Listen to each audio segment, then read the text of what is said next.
Nowa Ruda, jako pogórnicze miasteczko, ma swoją górniczą spuściznę, którą warto poznać. To zarówno obiekty, jak i tradycje, które są wciąż żywe i kultywowane. Identyfikacja mieszkańców z górnictwem jest widoczna na każdym kroku, dlatego warto przypomnieć o historycznych korzeniach Nowej Rudy. No to jedziemy.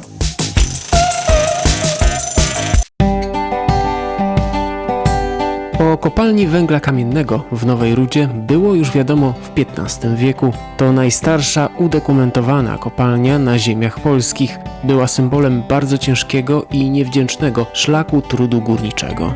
Kiedy w dobie rewolucji przemysłowej węgiel zaczął odgrywać coraz ważniejszą rolę w gospodarce, otwarto kopalnię Ruben, a po przyłączeniu Dolnego Śląska do Polski zmieniono nazwę na Kopalnia Nowa Ruda. W 1992 roku rozpoczął się proces likwidacji kopalni i już 3 lata później z kopalni wyjechali na powierzchnię ostatni górnicy. W czasie likwidacji kopalni narodził się pomysł utworzenia muzeum, w późniejszym czasie przekształconego w podziemną trasę turystyczną pod nazwą Kopalnia Węgla Kamiennego w Nowej Rudzie. Kompleks byłej już kopalni, który znajduje się na północy miasta przy ulicy Obozowej 4, to najważniejszy punkt szlaku trudu górniczego. W 1996 roku powstało Muzeum Górnictwa, utworzone przez górników. Na jego potrzeby powołano do życia stowarzyszenie i pod jego szyldem rozpoczęto prowadzenie działalności. Później muzeum przejęło miasto, a od 2002 roku jest ono w rękach prywatnych. Rozmawiamy z panią Barbarą Korbas, właścicielką obiektu, która uratowała kopalnię przed popadnięciem w ruinę. Na tych stołach też turysta pozna historię górnictwa na ziemi noworudzkiej, a ta historia liczy sobie 500 lat, bo tutaj najwcześniej właśnie w Nowej Rudzie powstały pierwsze kopalnie. Nasze kopalnie noworudzkie są starsze niż kopalnie wałbrzyskie i kopalnie górnośląskie. Mówimy turystom, z czego powstał węgiel, kiedy powstał węgiel, dlaczego właśnie były te wyrzuty gazów i skał, dlaczego to była niebezpieczna kopalnia. Mówimy o wielkich tragediach, jakie się tu zdarzyły. Postanowiliśmy również na pewnym etapie zbierać to, co górnicy mogli kupić w sklepach G. No bo oczywiście większość ludzi uważa, że praca górnika to są głównie przywileje. Karta G czy sklepy dla górników i w tych sklepach mógł kupić to, co przeciętny obywatel wtedy w kraju nie mógł. A więc właśnie to były radia, telewizory, magnetofony, kamery, adaptery, tak? I my postanowiliśmy to zbierać. Ciekawe jest to, że większość tych eksponatów to są dary mieszkańców Nowej Rudy. I najczęściej podpisujemy, od kogo są te dary. Więc turyści bardzo chętnie patrzą na te rzeczy, bo przypominają sobie, jak Atari wyglądał pierwszy komputer w Polsce, czy jak wyglądały adapter Bambino. Na każdej z 4 sal wystawowych turyści zapoznają się z inną tematyką dotyczącą kopalni. W pierwszej sali dowiemy się wszystkiego na temat węgla i jego właściwości z podziałem na różne rodzaje surowca. Wśród eksponatów znajdują się m.in. autentyczne odciski paproci, skrzypów i widłaków sprzed 300 milionów lat. Ciekawostką na wystawie jest odcisk paleozoicznego gada, żyjącego kiedyś na tym terenie.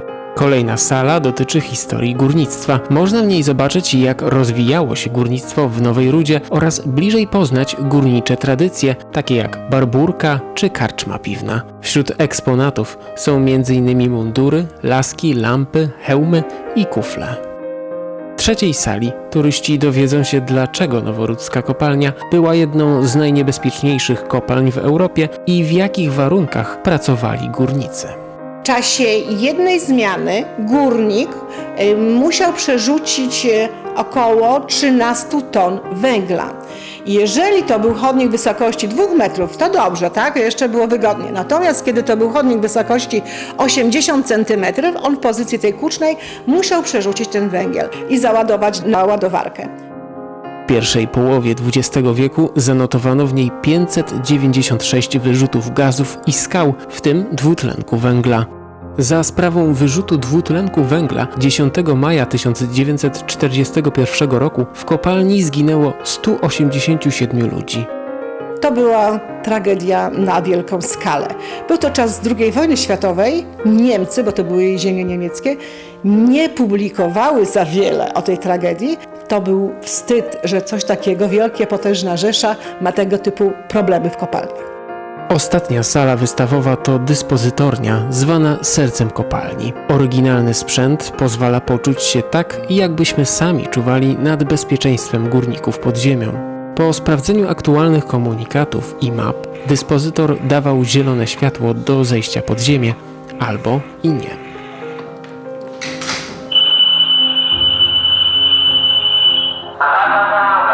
Przekroczenie dozwolonej zawartości dwutlenku węgla. Użyć aparatu ucieczkowego i wycofać się ze świeżych prądów powietrza. Zachować spokój i rozwagę. Wojtek, ewakuuj wszystkich. Natychmiast.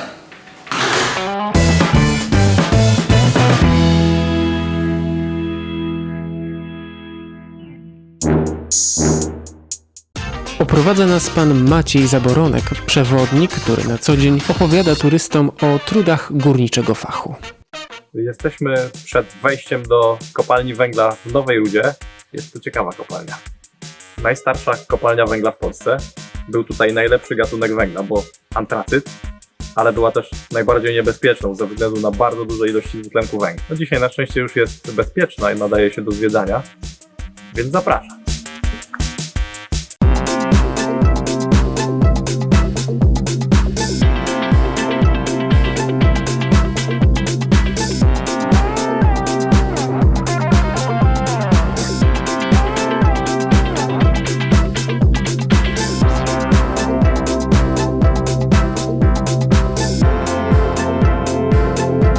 Kopalnia nadal wydaje się być czynna. Można tego doświadczyć dzięki wciąż sprawnym urządzeniom i narzędziom.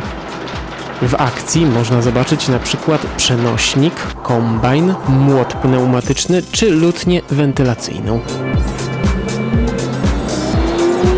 A wzdłuż trasy zobaczymy ekspozycje pokazujące pracę górników, koni i dzieci.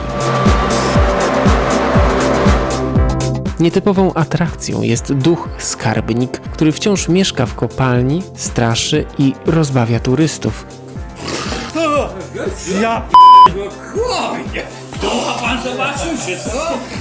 Na zakończenie turyści mają możliwość przejazdu autentyczną górniczą kolejką.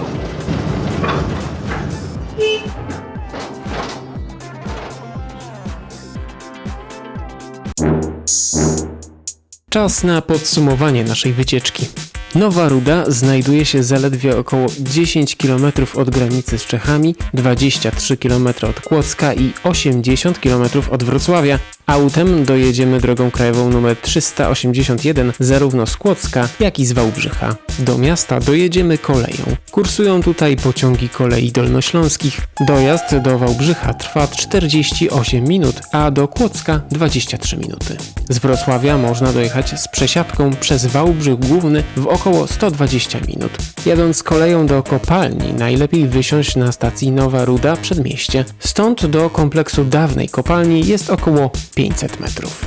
Bilety wstępu do kopalni kosztują normalny 22 zł, ulgowy 17 zł. Zwiedzanie w grupie kosztuje 16 zł od osoby.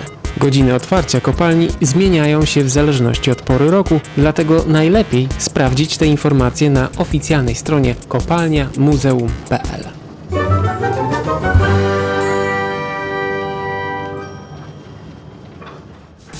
Zasubskrybujcie kanał, włączcie dzwonek, aby nie przegapić żadnego nowego filmu. Do zobaczenia!